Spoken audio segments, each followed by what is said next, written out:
Welcome back to the Compassionate Viking Podcast. I am your host, Tylerstanaway. In today's episode, we are doing a solo podcast because I was going to do one with my buddy Jacob Faram at Faram Forge.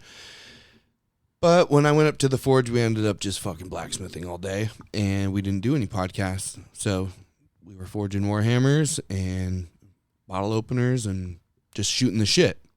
So this week, we're going to do a solo podcast, which I haven't done in a while because I've had a lot of guests. And over that period of time, I have jot down notes.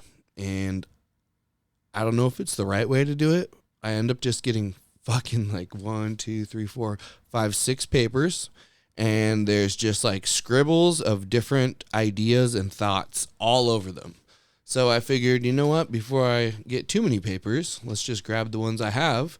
And we'll go over the thoughts. And then we will kind of discuss what these thoughts are about.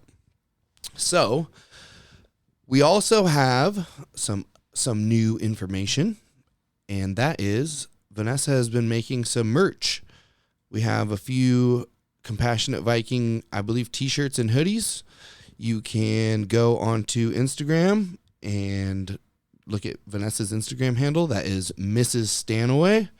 Or you can look at mine at Tyler Stanaway and either message us or, figure out how to get a hold of us. Probably message us. That would probably be the best. Also, you can get a hold of us at Stanawayrootsandravens at gmail.com. That's our email. So if any of you guys are interested, we have some available now. And as we progress forward, we will get new prints. We will get better prints. We will always be looking to improve here. So let's get right on to the herb of the week.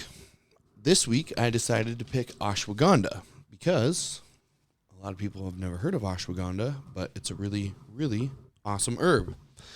So let's get right into it. It says ashwagandha is a member of the nightshade family. It is sometimes called winter cherry or Indian ginseng. Due to its importance in Ayurvedic medicine, ashwagandha is considered a rejuvenating adaptogenic herb, useful for treating many debilitating conditions. Edible uses. The plant is not generally eaten, but its seeds are used in the production of vegetarian cheeses. The leaves are used to make ashwagandha tea. Other uses. The fruits are rich in saponins. What the fuck? I don't know that word. The fruits are rich in saponins can be used as a substitute for soap. The leaves repel insects. Medicinal uses. Ashwagandha is an adaptogenic herb that has been in use for thousands of years. It is highly valued for its ability to strengthen the immune system, balance hormone levels, and for its anti-anxiety, antidepressant, and anti-inflammatory properties.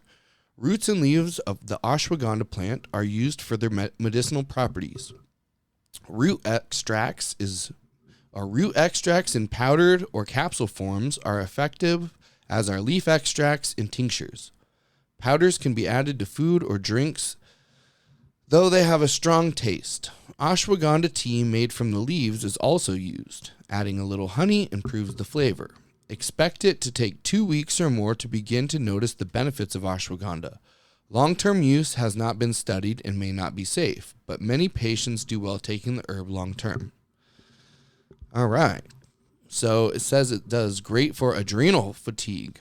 Ashwagandha supports adrenal function and overcoming adrenal fatigue.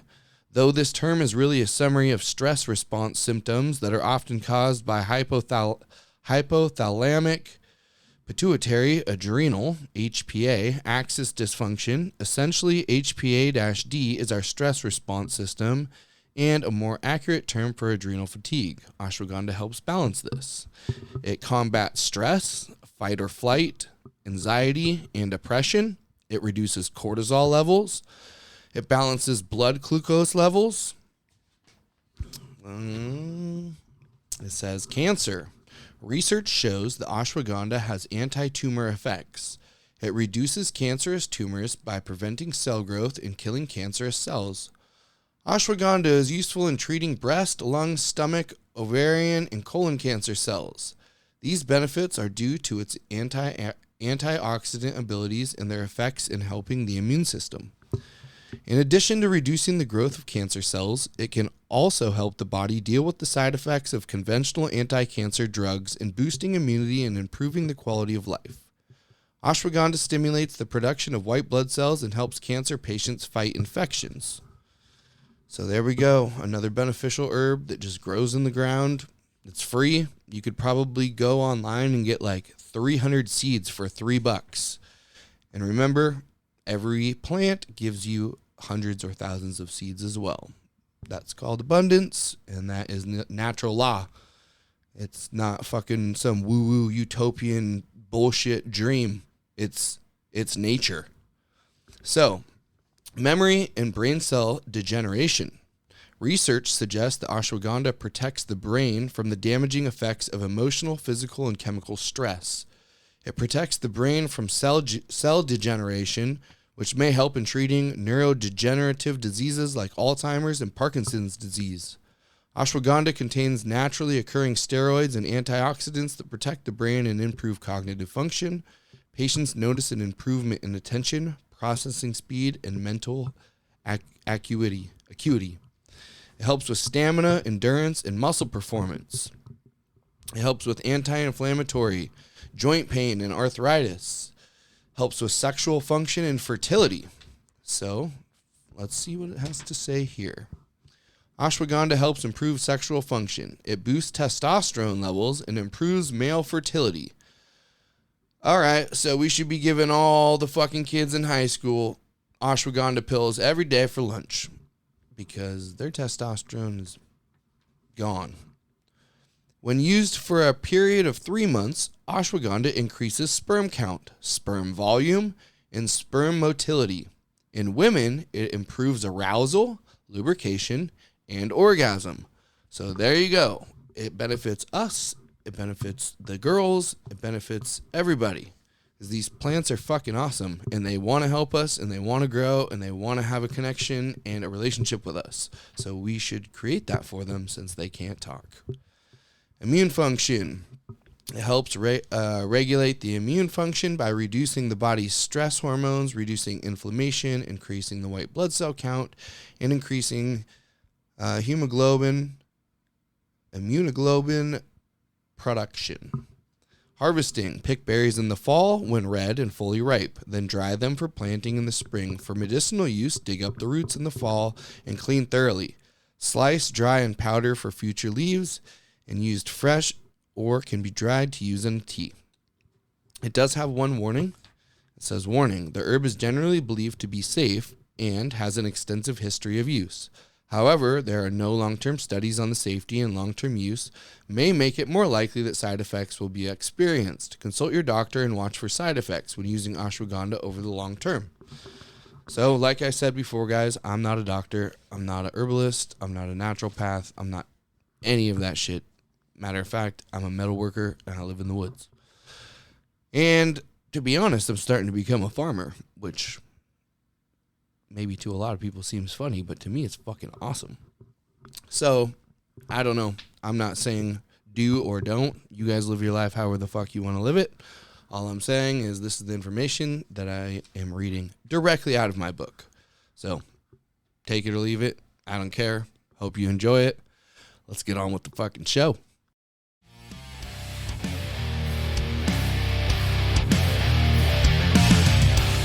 Hey guys, I want to talk to you about my friends out at NFS Company in Colorado Springs. My buddy George and I got a hold of each other through Instagram because we shared the same beliefs, same morals, same values. He stands behind honor and integrity, and he's a salt of the earth fucking man just like me. So because of that, the universe made us link up, and now we're working together. He's the best firearms dealer around.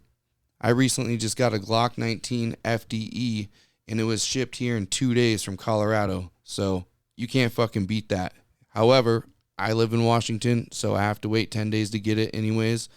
But on his end of the deal, it was top notch. They're selling guns, they're selling ammo, they're selling optics, they got fucking tactical gear, they got suppressors, they even got their own private range for professional instructors.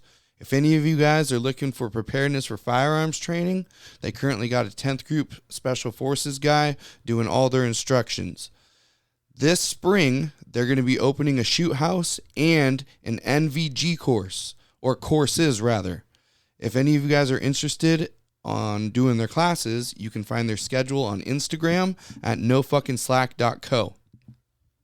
This February, so next month, they're going to be having a grand opening for their store. So if anyone's out in the Colorado area or by Colorado Springs, I highly suggest you going over to NFS Company and checking them out. If any of you guys are interested in learning more, you can go on Instagram at nofuckingslack.co, or you can go on their online website at www.nfsshootingsupply.com. That's www.nfsshootingsupply.com.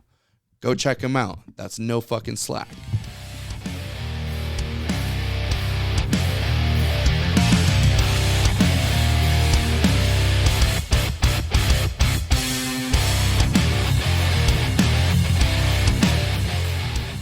What's up? We are here. Well, just me and you guys, but we're here, and that's all that matters. So today's podcast, we're going to go over all my little notes that I've taken over the last, 4 weeks or so. But I think first I want to talk about some messages that I've gotten or received. And then once we get through with those, we'll go over all my craziness. So we'll start off with chickens. When we look around, I don't know if you have noticed, but I've noticed that chickens are a big deal because of their eggs. I have seen many farmers having their chickens cold because apparently they got some avian flu or something. And from what I have gathered, whoever's doing this, the FDA or big agriculture, I don't know, whoever's in control of this are going around to farms, testing a chicken for whatever fluid they say, probably using a PCR test. And then if a chicken comes out positive or turns up positive, they got to cull the whole herd. So millions of chickens are being killed across our country. And that's been going on for a while, at least since last summer or a little prior. And now we got this egg thing. And people are wondering why eggs cost so much. People are wondering what's the big deal with the eggs. I've seen some people saying that their chickens are no longer laying eggs. Some people are saying it's because the feed that they're getting at the store is causing them not to lay eggs. Some people are saying that the chickens themselves have been altered and that's what's causing them not to lay eggs. And I don't fucking know. I have no idea. My chickens that I got my first 5. Actually, a buddy bought them for me, and we went down and picked them up. And then after that, I had picked up, I think, 4 chickens from the country store and 2 turkeys. And then we were given a rooster from a friend. And then the rooster fertilized a bunch of eggs, and we bought an incubator. And then we put like 21 chickens, I believe, in, or maybe 28 chickens. I don't know, 20-something chickens in the incubator. And I think all of them hatched. So now we have a bunch of chickens, like 30 of them. And my chickens, they've been laying eggs. In the wintertime, they don't lay eggs because I don't give them heat and I don't give them light. And the reason is because I want them to be as hardy as possible. I want them to be able to withstand Mother Nature if my power was to go out and I can't heat them. And also, I don't want to stress their body out and make them think that it's, time to lay eggs when it's not. Because they need a certain amount of sunlight to lay eggs. And so in the wintertime, they stop laying eggs. That's why I have ducks. Because ducks lay eggs no matter what. They don't give a fuck how cold it is, what the weather's like. They'll lay a fucking egg. And a lot of people say that duck eggs are gross. And I thought that my whole life. Even when we started getting duck eggs, I didn't want to eat them because I had heard they were gross and I had never had them. And then it's like, dude, they're ducks and they're giving you food and it's fresher than anything you're getting at the grocery store, it can't be that fucking bad. If it is, put some salt and pepper on it. If it's that fucking bad, plug your nose and swallow it down, man. It's fuel. So I did. Vanessa had made me a bunch of breakfast sandwiches, like English muffin with a egg and bacon and cheese. And I'm eating them, and she's like, those were duck eggs. Yeah, they taste the same. I can't tell a difference. But then I was kind of like interested in looking up the comparison between duck eggs and chicken eggs. And what I found out is duck eggs are like twice as much better in all aspects. Protein, nutrients, size, like all of it. And I'm thinking, well, mine were fine. Maybe like a mallard duck, but I don't have mallard ducks. I have harlequins. And they taste good, and they're twice as good. So to me, it's like 1 duck egg equals 2 chicken eggs. Well, that's great, because then I don't have to eat as much, and I'm fueling up just as much as I would if I was having, if I have 4 chicken eggs, then I only have to have 2 duck eggs, and that helps preserve.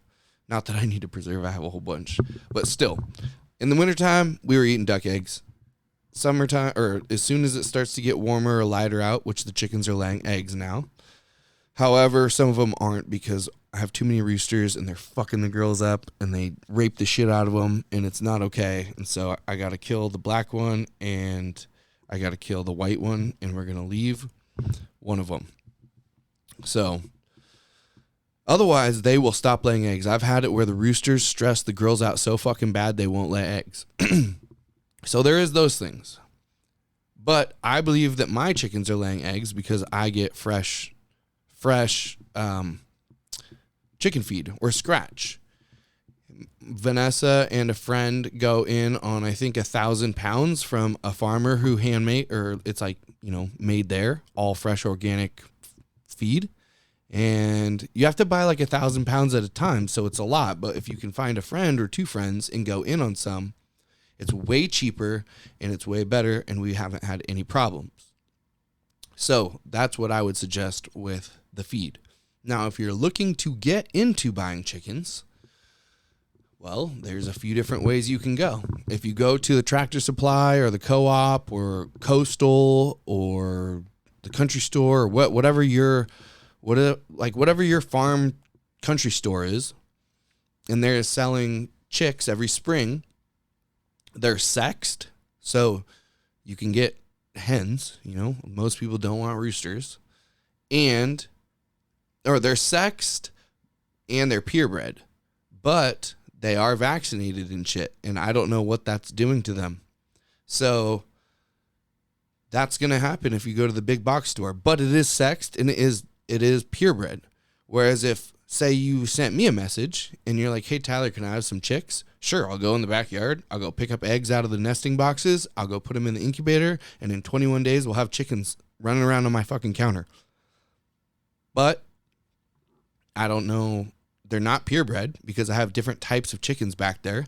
I have meat chickens and I have just egg layer chickens. And then some of them mate. And then you get like a dual purpose chicken where she still lays eggs, but she's also big enough to eat if she was to die or you wanted to butcher her. But she's not as large as she was if she was a full-grown or like a purebred meat chicken.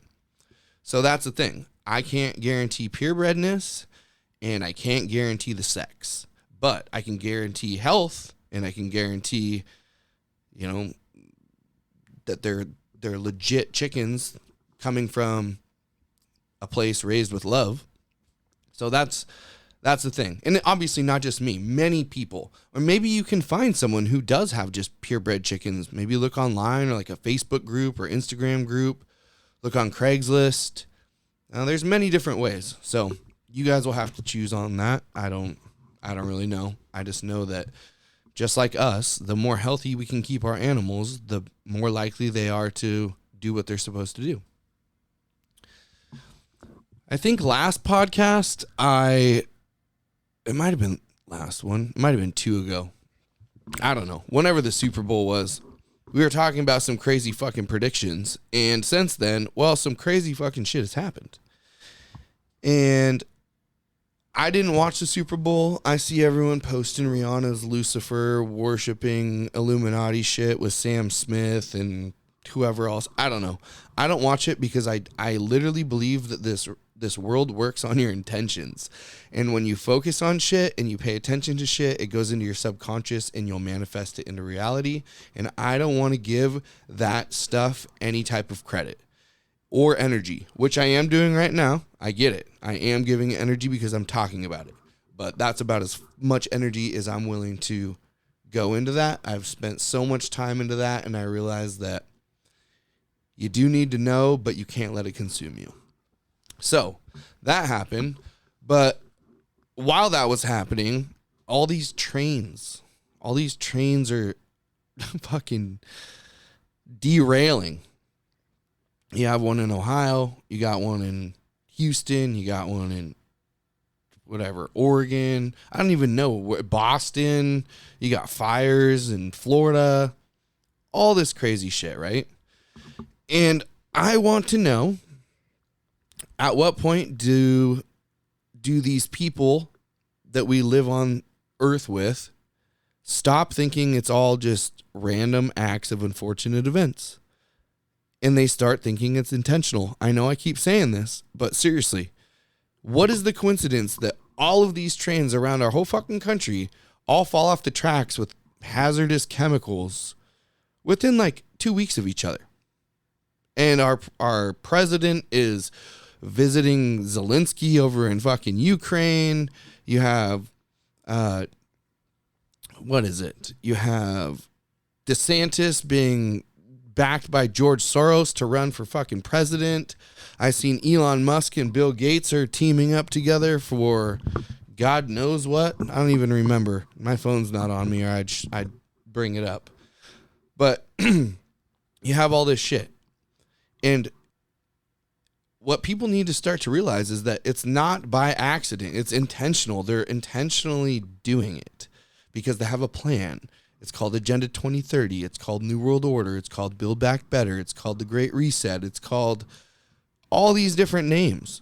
And then they have all these subcategories that fall underneath it, such as the Green New Deal and LGBTQRS and whatever else shit that they... Just a bunch of tomfoolery, you know? And it's tricking everyone, but a lot of people are waking up. And I want people to realize that, like, where we're at is a time where it's probably further than what you think. We're probably further down the tracks than what you actually believe.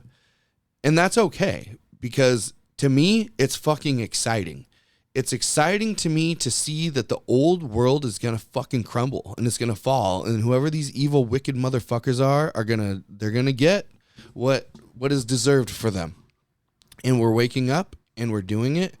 And on one hand, it makes me extremely sad that if all these chemical spills and all this shit is real and it really happened, then yeah, it makes me tremendously sad for Earth, for all the fucking wildlife and plants and people and all that. However, it has to happen in order for people to wake up. If everything stays comfortable, no one fucking wakes up. I've been talking about this, literally this, since 2012. And back then, I could talk to 1,000 people, and probably out of 1,000, not one of them would listen to me. And now, people are fucking listening because shit has to happen. It's like you can't tell someone, you have to show someone. And when we show you that these people are doing it, it's pretty fucking clear and blatant what's going on. So my point is, when we're further down the road than what most people believe, is that there's already been laws and patents and all these different things signed into effect without us knowing, but they're already there in the case of all of these things. So the people at B already have it planned out, where it's called the Hegelian dialect. The Hegelian dialect. Okay? And it's problem, reaction, solution. They create a problem, or there's a natural problem. Whatever one, doesn't matter whether it's man-made or artificial, or man-made or natural. Then the populace has a reaction to it. And then the powers that be come into play with a solution. So to me, most of the time, it's man-made problem. They know what kind of reaction they're going to get because they do the simulations to see how we're going to behave, and they have the algorithms and they're data mining now to see all of our likes and our comments and the pages we follow, and it's all in quantum computers that's just like fucking, working at the speed of 5 billion human beings per second. So they know what we like. They know how we're going to react, and then they swoop in with a solution. Well, one of the World Economic Forum's favorite quotes is, "You'll own nothing and be happy." How could they go around and do that? How could they actually like seize land? Well, I look at it like this. How much is land worth in East Palestine, Ohio now? How much is land worth in fucking any of these places where all this shit spilled? I don't care if you had a $50 million mansion. If it's uninhabitable, it's not worth shit. Then, on top of that, the World Economic Forum and the Biden administration and all the United Nations have all figured out how to sign into effect that in the case of like a massive climate hazard or toxic land or the environment's toxic, they can actually come in and seize property. If they seize property, where do you go? Well, I don't know if you've heard of FEMA before, but FEMA camps exist around the whole country, all over the place. Matter of fact, every Walmart is a FEMA camp. Look it up. Every single Walmart can be turned into a FEMA camp. So when they come and say, "Hey, we got to seize your land because it's too toxic for you to be here. Why don't you get on this bus and we'll take you to a safe place?" Turn and run the other way. Even if you fucking die of toxic fumes, run the other way. Never get on a bus of people saying, "Here, come with us and we'll save you." Okay? Because I just seen today that I believe within 20 miles of East Palestine, like a 20 square mile radius, there's 20 mile radius of East Palestine, that they're going to start evacuating people. So that's no good. Okay. We got to hold our ground. They're going to try and do everything they can to make us fearful and to give up. But we're not going to, because what we understand that they don't understand is that the devil has free range, free roam on this planet, but humans still get free will. So I talked about this last time. It's an offer. Everything is an offer. Even if you choose no and you die, it's still an offer. You chose to go out on your shield with honor, then to fucking cuck and do whatever they fucking tell you until they're going to bring you to a special camp, rape you to death, shave you fucking down, tattoo you, and hook you up into the fucking Internet of Things or Internet of Bodies or whatever it is. Don't do that. You will not be happy, and your soul will not be happy if you cuck into their fucking faggot shit. So, let's get right into some of these notes I got. I want to talk first about this food forest. It's spring. And because it's spring, it's time to grow things. And growing things is awesome. I never knew that I liked growing things. I always thought that growing things was stupid and gay and for girls and for sodomites. And I wasn't going to be Cisco on TV. Well, I was wrong. I was way wrong. I fucking love it. It's like a new passion of mine. And, well, it's becoming more than a passion. It's becoming like a way of life. Partly because it's cool, and I realize that it's cool, but partly because I'm obligated to due to the way that the world is coming to, right? We have the Great Reset, essentially, versus the Great Awakening. We're on the Great Awakening side. The bad guys are on the Great Reset side, and we're coming to a spiritual war. So I got to figure out how to make my own food so I don't have to get food from them, because when we do totally go to war, even though it's like we're at war right now, but once they once they decide that I'm a real enemy and I can't go to the grocery store anymore, I don't want my children to starve. So I need to figure that shit out. But the more I research into this food forest thing, the more I realize that it's like the next logical step, man. It really is. Because I have been thinking so much about it. So much about it. So much about it, actually, that I want to go start knocking on people's doors and asking if they would be interested in like renovating their lawn into a food forest. Why not? A lawn is a fucking ecological desert. It's a desert. It takes all your water. It doesn't give you anything back. You have to fucking mow it every single week or twice a week. You have to spray weed killer on it, and it's stupid. I get it if you're playing soccer or if you want a little patch for you to play some badminton or volleyball or something. I understand. But to have just like my neighbor has probably 2 acres of fucking green lawn. It's not a golf course. All I can think is, dude, put a food forest in there and then everyone in the community pitches in and we can all have food together. We don't have to buy produce from the store anymore. And if you did that on every cul-de-sac, every park, every in between the buildings and the alleyways, and when you're going down the street and you see all the like Japanese maples or magnolias or all these different trees that they just plant on the side of the road, like on the sidewalk, why are you not planting like mulberries and apples and cherries? Why are we not planting food out and about rather than ornamental plants? There's many, many food plants, such as apples, pears, cherries. They're beautiful. I mean, in Wenatchee, Washington, they have something called apple blossom because it's apple blossom season, and the apple blossoms are beautiful.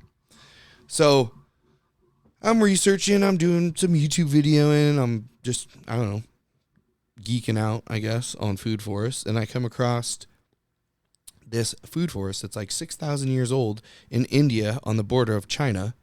And everyone there takes 20 to 30 minutes a day to go through the food forest and pick food. And that's it. Well, what happens when we don't have to pick food is we have way more time to observe and play and use our imagination and create and do the things that humans were gifted. Use our fucking brain. But if all we're doing is trying to pay bills, essentially go to work so that we can pay bills, so that we can keep a light on, so that we can flush the fucking toilet, and that we can eat food. And when we just do that and do that and do that, we were no different than an ant or a bee or a bear or any other fucking animal. But we're humans. We were gifted something different. We were gifted consciousness. So all these ways that I see the bad guys trying to fucking hold us down, I'm starting to realize, and I really want to do something about it, to the point where I don't want to work in the union anymore. Not that I have a problem with the union. It's that I don't feel that that's what I'm supposed to do. I don't feel that I'm supposed to go and just make metal for Microsoft and Google and Boeing and whatever fucking company, Amazon.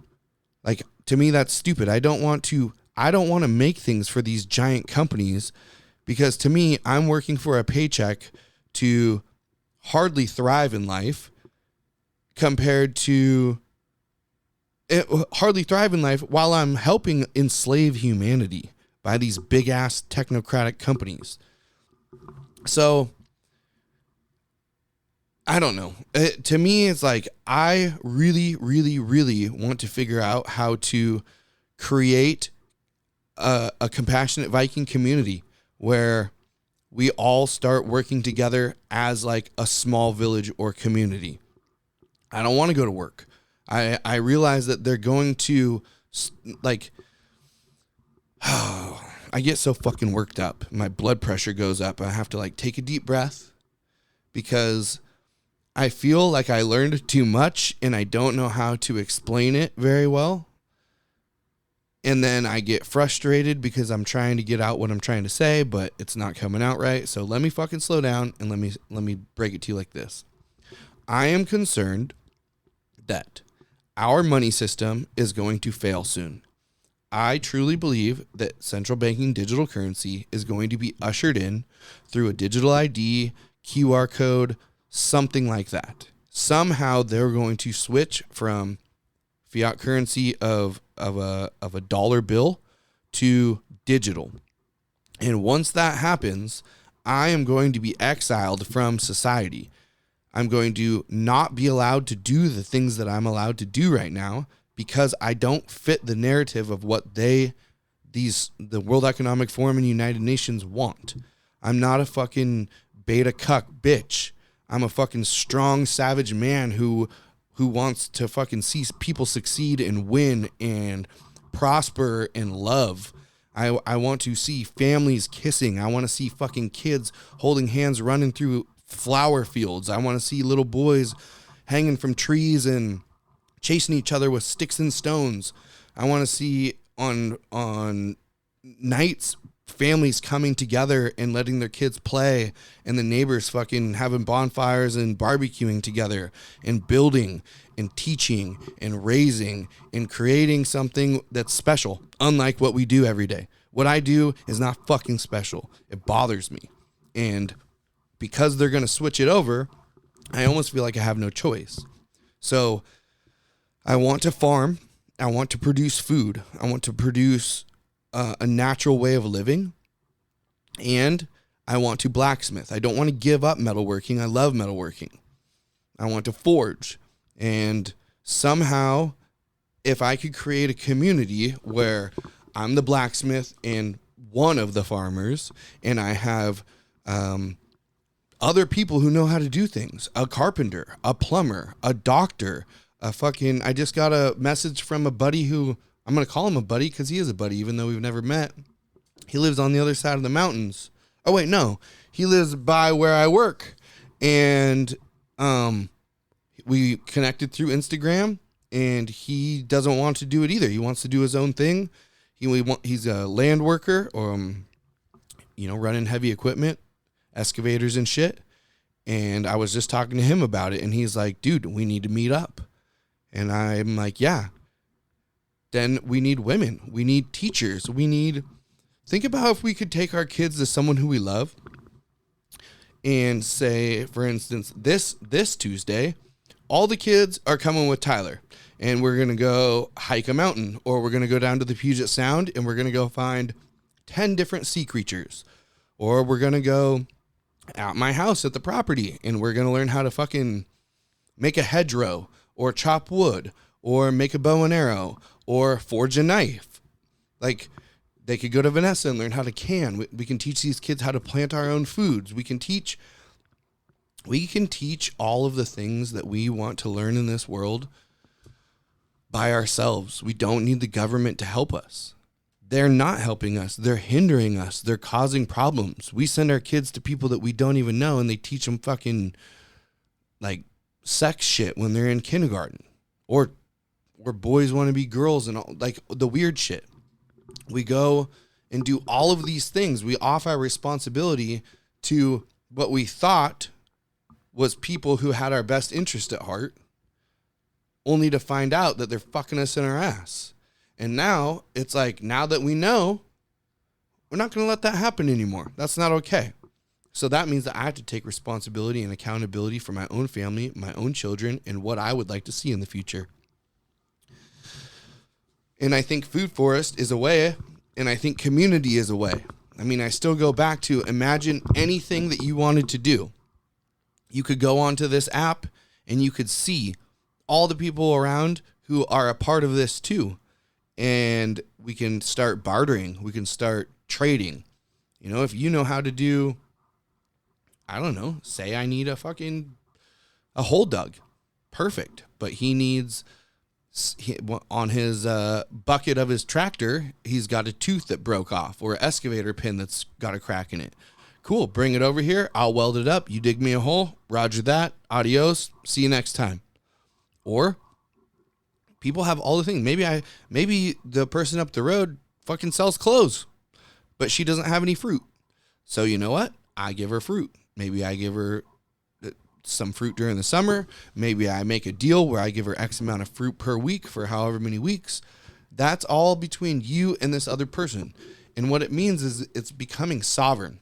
It's where you are a king of your own like person. And I went over this in my last podcast about sovereign versus non-sovereign. And then you can make the contract and the deal by yourself because you're a grown fucking person and the other person's a grown person.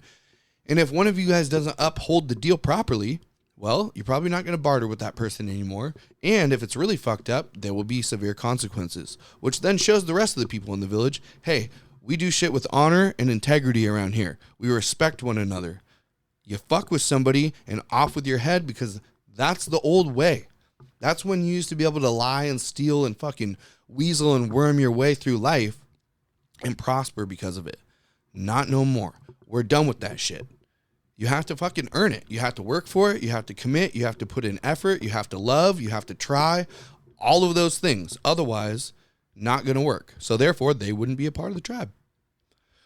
I don't know how to do this. Because part of me is like every day that I go and spend 40 to 70 hours doing work at another company means that that's 40 to 70 hours less I have towards pursuing my dreams and goals, and 40 to 70 hours more towards progressing my owner's dreams and goals. And it's not that I have a personal issue with my owner. He's a good guy. I like him a lot. It's that I'm just at the point now where I want to do my own thing. And I don't know how to do it because I have a house and property. I have a lot of shit now.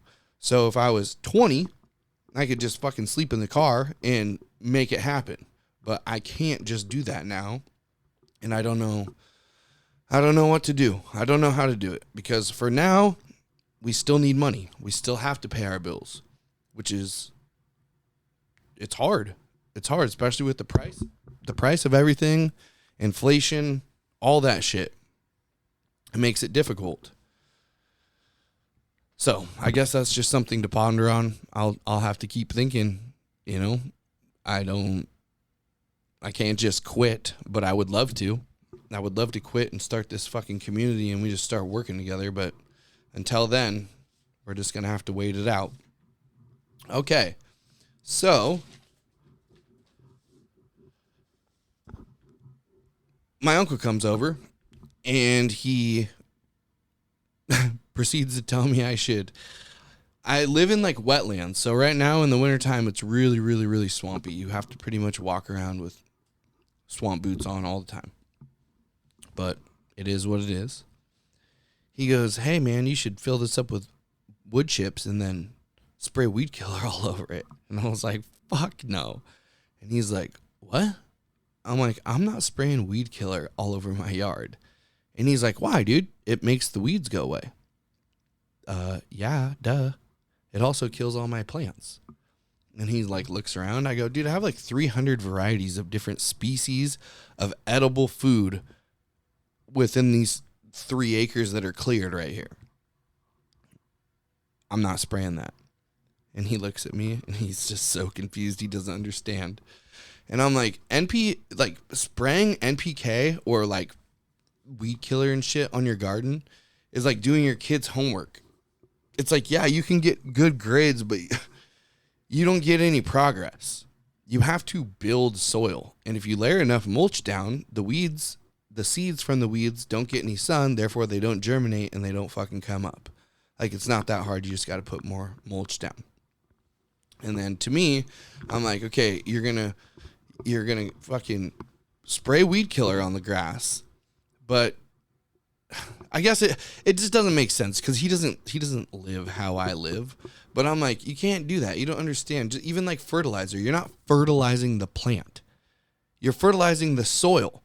Everything comes from the soil. You have to build the soil microbe or microbiome. And then when the soil is like full and is full of life, then it feeds the plant. Then if the plant is really full, then it will grow up and it will feed you. And that's how it works. It's called working with nature rather than against nature. The Rockefellers have pushed anti-nature on us since the 1950s or 1940s. And now when I talk to people about farming, They literally cannot grasp the way I'm doing it. Matter of fact, I live in a farm town. I live up on a bluff, but right down the bluff in the valley is all farmland. And I see them out there with their giant fucking tractors, and they're tilling the land, and they have the same crop going on for acres and acres, and they're spraying it with all sorts of insecticides and herbicides. And it's like, dude, you guys are so fucking lost. You're so lost. You're wasting your time. And that's why it costs you so much, because you're constantly working against nature. I could come down there and teach you a whole bunch of stuff, and I'm not even a fucking like a veteran farmer. I'm a rookie. I'm new, and I still understand more. For instance, stop growing all the same thing. Okay? When you grow all the same thing, you're going to run into fucking problems about pests. You know, if your pest likes corn and you just planted 100 acres of corn, probably going to run into a problem. But if you only have a little bit of corn and maybe some fucking beans or some peas and squash and tomatoes and whatever else, then you won't be fucking out. And also, they probably won't do that because all of the other plants bring in beneficial insects too. Like, I noticed this last summer on my lettuce. So it started to get aphids, but then the ladybugs come and they started eating the aphids. But then the spiders came, and the ladybug would be like in the fucking web getting eaten by the spider. And then I finally was like, fuck, you just got to let them all do their thing. They're all feeding each other. I didn't just, by me planting this food forest, I didn't just make myself a cool little home. I created a whole new ecosystem for all of these plants and bugs around. I'm hoping that within the next 5 to 10 years, I have birds and bugs that I've never even seen before. That's my goal. So then my uncle comes inside, and he's looking at my house. He hasn't been here since it's been built. And he's like, oh, cool double oven. You like that? And I'm like, yeah. I mean, on Thanksgiving or Christmas, like whenever we're cooking a bunch of shit or Vanessa's cooking a bunch of shit, the double oven is really helpful. But for the most part, we just use the top one. He goes, where's your microwave? I go, microwave? He goes, yeah. I go, dude, I haven't had a microwave since I moved out of mom's. And he's like, what? I'm like, dude, I haven't used a microwave. And, well, I take that back. At work, I had to use it sometimes, but now I have a toaster oven. But I haven't owned a microwave in 15 years. Or 14 years, I guess. Yeah, 15, 14 years, something like that. And he's like, what? How do you cook anything? And I go, like a normal fucking person on the fire or in the oven or on the wood stove. And he's like, dude, you can just like heat up some soup in like 2 minutes in a microwave. I go, yeah, I know how a microwave works. I don't care. You can heat it up in like 4 minutes on the stove. And I'm not nuking radiation in microwaves in all of my food. So no, I don't use the microwave. He couldn't believe it. And it brought me back to when my son was first born and it was just me and Talon. I was living at this house and my buddy came over and he had like a bag of all these different Hot Pockets and burritos and whatever other things like that. And he's like, bro, I brought over all this lunch and we can't cook it. And I go, well, what do you mean? He goes, you don't have a microwave. I said, well, what did you bring? And he's like, and he shows me the bag. And I go, just because I don't have a microwave doesn't mean you can't cook it. You can cook anything without a microwave. And he goes, no, dude, it only says microwave directions on the back. I go, dude, put it in the oven. Put it in the oven. He's like, it's going to take so long. I go, yeah, it will. It'll take like an hour. He's like, you do this every time? I go, yeah, but I don't wait an hour. For instance, if I'm hungry, then like say I'm leaving work and I know that I'm going to be hungry like an hour after I get home or something. I'll come home, I turn the oven on, I put my shit in the oven, then I go do whatever it is. Shower, mow the lawn, go outside, play with the kids, and then the timer goes off. And when the timer goes off, I go inside and eat. And he's fucking mind blown. And I'm just like, dude, people are so fucking out of touch. This is why I'm excited about the future. is I'm excited because we are going to start building a community of like-minded people who love freedom, people who want to be left the fuck alone, people who don't want the government telling them what to do. It's getting closer, which means it's getting more scary for a lot of people. It's getting more real. You know, I hear people even at work now talking about like the jab and people dying and stuff when a year ago they weren't saying shit. So I can see it happening, and it gives me hope. It gives me hope for the future because I realize that times are going to change, whether it's for the good or for the bad, but they're changing. I think that at the end of the day, good always beats evil. And I think that the people who stand true to their heart will prevail. I don't believe in consequences for following your heart. I think that as long as you follow your heart, there will be no consequences. And we know what's right in our heart. So do that. And if you go to weigh it, because following your heart is not always easy. Sometimes it's very, very difficult. But if you start to weigh the options, that means that you're already deciding to go against what your heart says. And there will be consequences for that. Think of all the people right now who stood on a fucking dot in a grocery store 2 years ago. I seen grown men with Harley Davidson jackets and like 1%er patches, huge fucking beards. I seen cowboys with cowboy hats and belt buckles and spurs with masks on their face standing on a fucking dot in the grocery store. Not only that, I seen these people walking only a certain way down the cereal section, otherwise they would get in trouble.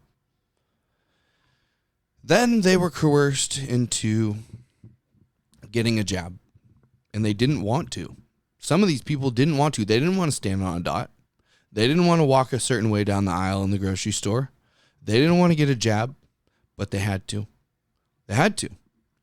So they say. Because in order for them to keep their job, they had to do it. And some people, say you were a firefighter, or say you were a doctor, and you've been doing this your whole life, and you only had, I'm going to bring it to the extreme. Say you had a year before you retired and got your pension, your retirement. You say no, you're going to get fired. You say yes, you keep your job. But they didn't want to do it. They didn't want to do it. But at the end of the day, when it came down to it, they did. They cucked. And I'm starting to look around now for the people in the future who I want to surround myself with. And I don't believe that everyone that I talk to has what's in them for the fight coming up. For the ones that are really going to follow their heart, even when it's difficult. But that's okay, because this is more time for me to learn and more time for me to gain and gather information and knowledge about the other people that I share this world with. Who's going to be in it? Who's going to be out?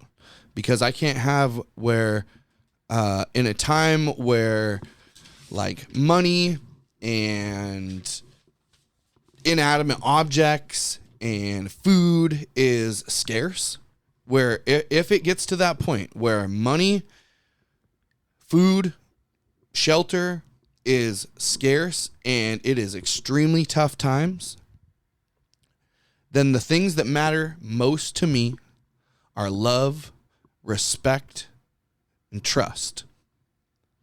In dire needs, when your life is on the line, the thing that's going to matter most from your fellow comrades is love, respect, and trust.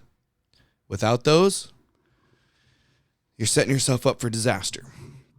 So for me, I'm now on a mission to start finding people who truly walk the walk. I see a lot of people talking the talk, but only a few people walking the walk. And it brought me to this thing where I was at work one day and I pondered this thought of, you know, I don't really give a fuck what you do for a living anymore. I don't care. I don't care if you're a doctor. I don't care if you're a fucking firefighter. I don't care if you're a Domino's worker. I mean, I have some pre-existing judgments, but nothing too, I'm not going to totally write you off. I want to know what you do outside of work. What do you do after work? Everyone has to have a job in this matrix system that we're stuck in. In order for us to break out of this matrix system that we're stuck in, we're going to have to start to go above and beyond. And what I mean by that is you're going to have to start doing it outside of work, because we have to do work in order to pay our stupid fucking bills every week or every month. What do you do outside of work? Well, this is what I do outside of work. I go to jiu-jitsu 2 to 3 times a week. Okay? Every week. Have for 5 years. Maybe 6 in March. I don't know. 5 or 6 years. Then I started reading books on what was going on in the world. I started listening to podcasts. Once I figured out what was going on in the world, I started thinking of solutions, such as, how do I grow my own food? I was born in a city half my life and in the orchards the other half, but my dad died when I was young, and I never really got to learn the man part of being a boy from dad. He died too early. So I had to fucking learn it all myself. Then I start doing it. I start actually applying it. I start networking with other like-minded individuals. I started a podcast. I taught myself how to grow mushrooms. Not just magic mushrooms, any type of mushroom. Most mushrooms are not psilocybin mushrooms. They're very, very beneficial. Matter of fact, one of the greatest superfoods on earth to me are mushrooms. Reishi mushrooms, cordyceps, lion's mane, chaga, turkey tail, chicken of the woods. Those are all very, very, very beneficial to us. So I start teaching myself. I start getting these books on how to bushcraft. How do you make a log cabin? How do you properly stack firewood? How about medicine? Well, I buy these herbal books and I start growing my own medicine. I start networking with other people who are wanting to do this too. So I feel like I'm doing a lot outside of work. Some of that, I worked 7 days a week, 12-hour days for 3 fucking months from August to November. And prior to that, I worked 6 days a week, or maybe it was after that, 6 days a week, 10-hour days for another fucking 2 months. I went to jiu-jitsu quite a bit less, but I still did all the other stuff. I still am talking to you guys. I'm still showing you, and on my Instagram, taking pictures of the life that I'm living. I'm walking the walk. I'm being the change that I want to see in the world. Now I'm looking for the other people who are doing it too. Because if you're just getting off of work and Netflix and chilling, that's not going to cut it. If you're getting off of work and just playing fucking video games, that's not going to cut it. If you're going to the gym for 45 minutes, 2-3 times a week, but going to work and then coming home and doing nothing the rest of the time, that's not going to cut it. We have to start building and creating again. Right now, we are so used to a dopamine fucking fix at the push of a button, whether it's our TV or our phone or whatever, porn, Tinder, fucking OnlyFans. It's all just dopamine hits. That's why most people are bored all the time, and their attention span is like 3 to 4 minutes. You send them a video longer than that, they won't fucking watch it. So we got to do more. We got to do more because we have to figure out how to do all of these things ourselves again. We have to manufacture, right? China manufactures. Look at what's happening. We have to figure out how to be our own doctors. Well, look what the doctors that we trusted just did to us. So we have to learn how to get our own food. Look what the food people are doing to our food and what they've been trying to feed us. We're going to have to teach our own kids. Look what we did. Look what's happening to our kids when we did it the other way and sending them off to public school. So who's going to do it? No one's coming to save you. No one is coming to fucking save you. But that's good. We don't want someone to save us. We don't want to live in the zoo. We don't want fucking daddy to be hovering over our goddamn shoulder all the time. Matter of fact, I don't want him to hover my shoulder any fucking time. I want to do it all on my own. I want my friends to be a part of it. I want their friends to be a part of it. I want all of our families, friends, and friends' families to be a part of it. Anyone that wants love and kindness and experience and joy and beautifulness and majesticness in life, we can do it. We can create a fucking paradise where our own food and our own lifestyle is pretty much taken care of, and we can focus on using our brains and being creative and using our imagination to create new inventions like we're supposed to be doing. One last thing. I keep hearing people say, is this sustainable? Is this sustainable? Is that self-sustainable? Listen, motherfucker. Sustainable is only good if what you're sustaining is already good. Period. Okay? Regenerative is much better. That means that it regenerates itself. Okay? Sustainable means that you have to sustain whatever fucking bullshit is going. So when we see people talking about sustainable, find out what they're trying to sustain. If people are making, like I hear it in the food industry a lot. Oh, this is sustainable. No, self-sustaining a shitty-ass monoculture farm that sprays pesticides, herbicides, and uses GMO seeds is not good. I don't care how sustainable it is. How about you make a regenerative farm? One that regenerates, you know? You don't have to till it. It creates its own fucking fertilizer and mulch every year. It grows better every year. The mycorrhizal fungi in the ground start connecting in between plants and sending fucking energy messages. All the mama trees have direct connection with baby trees, and they can create a symbiosis with one another. The birds come in, the bees come in, the praying mantis, the spiders, the insects, the worms, the roly-polies, all of it. That is the motherfucking way, boys and girls. So, with that being said, that is Solo Podcast for today. I will see you next week, and in the meantime, make sure you're crushing after work. Make sure you're capable. Make sure you're fit. The time's coming where we got to be as tough and savage as we can, whatever that may look like. You know, if you're like a girl like my wife, I don't expect you to be savage like me.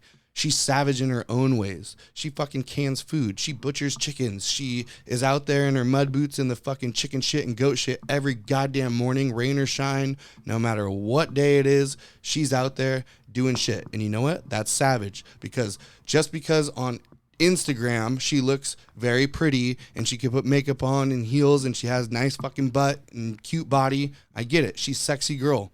On the other hand, like on these OnlyFans chicks and all these girls on Instagram, they're sexy, but dude, they are not going to be good wife material. That's the thing. Like, you don't have time to take care of this woman. Yes, I take care of Vanessa, but she takes care of me also, not just sexually. She takes care of me in many, many ways. She pulls her own weight in the relationship on this fucking homestead. So that's another thing for you men out there. Don't get caught up in the fucking tits and the ass of these hot ass chicks on Instagram. Of course they're hot, dude. Some of them are fine as fuck. It's a ploy. It's a trick. It's making you want to scroll. It's making you want to watch them. And every second that we're fucking scrolling or watching the Super Bowl or people on TV, when you are sitting there doing nothing with your life while watching someone else do shit with theirs, you're wasting your time. Okay? No more wasting your time. Stop worrying about what other people are doing. I heard Conor McGregor say one time, winners focus on winning. Losers focus on winners. That's the difference, okay? Losers focus on winners, and winners focus on winning. I don't give a fuck whatever really anyone else is doing. I hope they're doing good. I hope they're making the right decisions. But at the end of the day, I'm focused on me and my family and where I want to be. So with that being said, I'm out. Later, guys.